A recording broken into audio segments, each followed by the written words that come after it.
Welcome back. It's the final lap of the show, and we're talking the back-to-school business. Dr. Dolapo Bankole joins me now. Good morning, Dolapo. Thank you so much for coming in. Good morning. Now, school's resumed on Monday. Yes. This week. How's it been like? It's been great. We actually resumed on Wednesday, but it's been a great resumption. You know, once you have your parents' faith, the faith in your school, they always come in.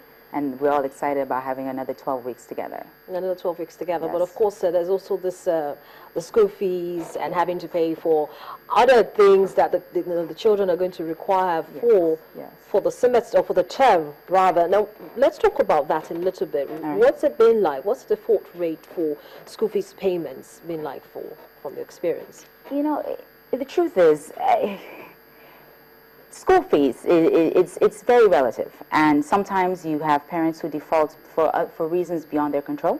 Sometimes it's parents not being very discerning and making the right decision as to which school they're interested in going to, and you get into a situation where it outweighs more. It's more than what you can handle for that particular term. You know, I always tell parents, I say, I don't personally think that schools are expensive. I think parents aren't making I was just going to say, decisions as to decide where they're going. A lot of times Yes. the complaint has always been that the school fees are too high, especially if you have children, you know, between the age of 3 to 10, and you're paying such a high amount of money in terms of what 150 to 300,000 naira for school fees, and you're wondering, why do I have to pay this much money? See, I think that's the wrong question to ask. I mean, the bottom line is, yes, school fees the cost of sending your child to private school has risen over the years. But that's been the case with all businesses. The cost of running business in Nigeria has escalated. And we can go into this long, boring list of the obvious reasons: power generation, cost of living, and having to increase payroll so you can keep your good people on staff.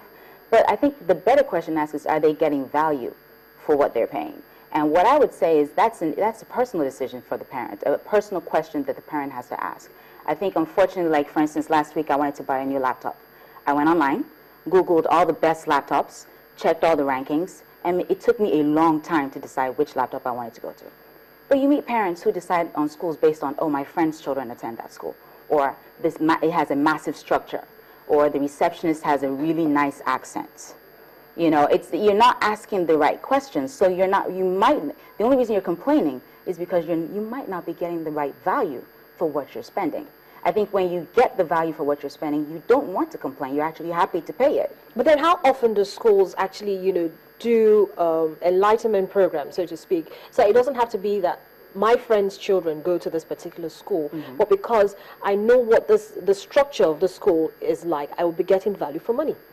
Yeah, again, we're educationists. We're not very good at marketing, I have to be honest with you. Maybe a few of us here and there know how to push themselves out there, but for the most part, we're teachers at heart. So that's one area where we fall short, is putting the word out there to get people to come into our open houses and such. But you know what, I always say that for us at Princeton, for instance, my students are my biggest ambassadors. And I've had parents come in because they've interacted with a student at a salon or at the market or in church. And they decide that, oh, I want to go to that school. I want my children in your children's school, based on the child's interaction, not necessarily because my friend attends the place or they have air conditioning in the classrooms. Because, you know, I actually met a lady once who said, who came in for an inquiry, and she wanted to know what our uniforms look like. That was the only question she asked me.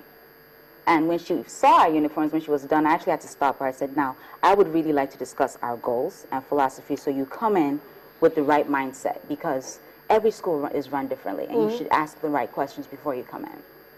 Now, in terms of, you know, accessories, that's another thing that we've, you know, actually seen an increase in. How's it been like? What does it cost you to prepare for a school resumption? I know you mentioned the fact that you've got to get accessories like laptops for the children to use while in class and the rest of it. But let's talk about the other accessories that you have to pay for. Let's start with the obvious one: diesel. I mean, we're all pushing e-learning right now, so power cannot go off from 7:15 to 5 o'clock every day. And when we are fortunate enough to have power, it doesn't last very long. So you really just have to factor that into the cost of running your business. So diesel first. You know, you have to get all these resources. I was watching one of your shows just earlier, and it was there was a book club, I think, and the gentleman was talking about copyright issues. Getting books nowadays is becoming harder and harder. Even if you want to use Nigerian books, they're not as available. The few you can find are either pirated copies. So a lot of schools are going for the foreign books, which thanks to the dollar and the pound and the euro value right now, that's also rising. Even getting uniforms. Well, remuneration for the teachers as well. You've got to get to teach, good teachers, because it's not just about getting the students in and getting so much money, but you've got to get teachers who will form the right foundation for these ones. I mean, that's actually the most important part of what our cost of business is, because the bottom line is, if I were trading in goods, for instance, I could put anyone there, and hopefully they're honest, and I could leave them there. You can help me watch this warehouse full of goods. But I have human beings here, and you have to get good people, you have to train them, and you have to make sure they're satisfied, so you don't have a high turnover rate. So yes, payroll has escalated, definitely, because you want to keep your staff on board, and you want to keep them working towards your own goals and philosophies. So does that also mean that, you have more intakes at the beginning of school term? Instead of having maybe one teacher taking a particular subject, you have more, depending on how your payroll can cover them. Well, I firmly believe in making sure that you have the experts teaching the subjects. So I don't ascribe, and I know some schools do, but I don't ascribe to having a jack of all trades, master of nothing. And so if you're teaching science, I expect a science teacher there. If you have mathematics, I expect a math teacher there. So yes, your payroll is huge because your staff, you have a large staff role, and it's just the way it works. But again, it's all about giving value. And if as an administrator, what I do every day is how can I add value to my parents, to the children and to the parents, because then you're not defending your fees. Instead, they're actually very happy to give it to you. Now, in terms of ensuring that your students get the best of everything for the semester, for the term, let's talk about issues of safety and security. Now, we know that there's been rising incidents of kidnappings. How much is actually spent on ensuring safety and security of students? An incredible amount, because you have to have uniformed guards, highly trained, skilled guards. But in addition to that, outside of the guards as well, we have people whose job it is to know every child and who's authorized to pick up the child. And all they do all day is to ensure that upon drop-off and pickup, that they're watching out who's coming into the compound and who's leaving. But who's watching the watcher? We have CCTV cameras. So for some schools, not everyone. Again, it goes back to being a discerning parent. One thing we always ask parents is, please, when you have changes in who should be picking up your child, you need to come in and introduce the person to the teacher and to the supervisor of that level, and they make sure they take note of that. So now when anyone else comes in, we won't release your child. I've had situations where fathers whom we've never met maybe are working abroad, and they come in for a visit, and they're trying to pick up the child, and the child is saying, that's my daddy, and like, I don't know him though. And it's unfortunate, but that's really how strict we have to be. And it's until we can get concrete authorization from a parent, from someone else, from a guardian that we know, we won't release your child.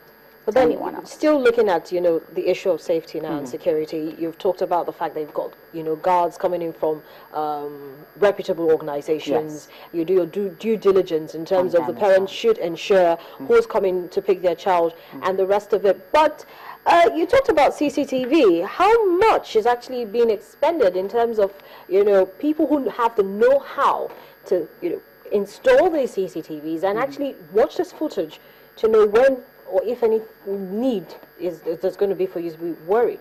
Well, fortunately, we're in the education field, so I mean, we are constantly re-educating ourselves. After you've installed something, you're constantly trying to find out what the new technology is, and you're ensuring that you're retraining the people who are in charge of it, and ensuring that they're they are up to date, so they know all the different ways that people can bypass things. The great thing about our school, for instance, is we have a multi-tiered security approach, so it's a really difficult school to get into. From the gate is the long pathway, and you encounter a lot of staff on the way who are ensuring that you are who you are and you're taking who you should be taking. So it's in addition to we don't just rely on technology. We actually have it's a service-oriented business. So you really have to have the human element there too. It's not just technology. It's human beings watching the children 24/7 until they leave the premises. Jalapa, it's a pleasure. It was a pleasure having you on the program this morning. I'm sure we're going to have more conversations after today. Thank you. Well, that's it on today's edition of the program. Thank you so much for being a part of it. I'm Harriet Agbini. Have a great weekend.